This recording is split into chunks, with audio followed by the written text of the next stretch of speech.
येवला तालुक्यातील बदापूर परिसरात बिबट्याच्या वाढत्या वावरामुळे सध्या भीतीचे वातावरण पसरले। शनिवारी पहाटेच्या सुमारास एका तरुणावर बिबट्याने हल्ल्याचा प्रयत्न केल्याची खळबळजनक घटना घडली। सुदैवाने संबंधित तरुणाने प्रसंगावधान राखत तिथून पळ काढल्याने मोठा अनर्थ टळला आणि त्याचे प्राण वाचले। मिळालेल्या माहितीनुसार पहाटे 4 वाजेच्या सुमारास हा तरुण घराबाहेर आला असता दबा धरून बसलेल्या बिबट्याची त्याची समोरासमोर गाठ पडली। बिबट्याने झडप घालण्याचा प्रयत्न केला, मात्र तरुणाच्या सतर्कतेमुळे तो बचावला। या घटनेनंतर परिसरात कमालीची दहशत निर्माण झाली आहे।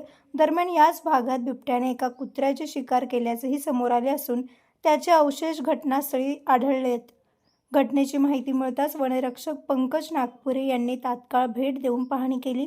ग्रामस्थांच्या आक्रमक मागणीनंतर गट नंबर 55 मध्ये बिबट्याला जेरबंद करण्यासाठी पिंजरा लावण्यात आलाय। परिसरात किमान 3 बिबट्यांचा संचार असल्याचे स्थानिक नागरिक नवनाथ शिंदगर, भावडू मोरे आणि गोरख मोरे, बाजीराव देवडे, सचिन वखारे यांनी सांगितले असून वन विभागाने रात्रीची गस्त वाढवावी अशी मागणी होती। Bureau report, Sachin Vakhare, Yeola. माझं नाव रमेश आहे। मी पुण्याला जॉब करतो आणि मी इथं सुट्टीवर आलो होतो जत्रेनिमित्त। तर सकाळी उठलो आणि माझ्या समोरच अचानक दिसला आणि मी त्याला बघून घाबरून थोडंसं पळालो।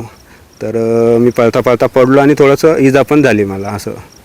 तर हे सगळं होतं, ते सगळं बघून आणि घरचे उठले झोपेतून आणि आरडाओरडा झाला। तर ते पळाला तो तिथूनच रिटर्न असं। तर एकंदरीत तुम्हाला काही बिबट्याने जखमा केल्या? नाही, बिबट्याने जखमा नाही केल्या। मीच स्वतःच्या बचावासाठी पळालो तर थोडंसं लागलं असं। आज रोजी सकाळी नवनाथ शिंगर यांचा मला कॉल आला। त्या कॉलवर असं कळालं की सकाळी 4 वाजता पहाटेच्या त्यांच्या इथं आलेला मुलगा आहे, त्याच्यावर नाही का म्हणजे सकाळी तो बाहेर निघाला म्हणजे लघुशंकेला बाहेर निघाला होता। तर बिबट्या तिथे शिकारीची याच्याने दाबा धरून बसलेला होता। त्याची आणि त्याची समोरासमोर नजर झाली व ते हा मुलगा त्याच्या दिशेने पळाला आणि बिबट्या पण त्याच्या दिशेने पळाला। पण तो पळता 2-3 पावलं घेऊन तो मुलगा पडला व त्याच्या पायाला थोडी जखम झालेली आहे। त्यांनी सांगितल्याप्रमाणे आम्ही ते पिंजरा लावावा सदर ठिकाणी 3 बिबट्याचा वावर आहे, त्यामुळे आम्ही सदर ठिकाणी तुरंत तत्काळ आलो आणि सदर ठिकाणी मागणीनुसार पिंजरा लावलेला आहे। सदर ठिकाणी पाहणी केली असता तर 2 दिवसाआधी एक कुत्रा पण इथं मारलेला आहे, ते कुत्र्याचे पण औषध आम्हाला सापडले।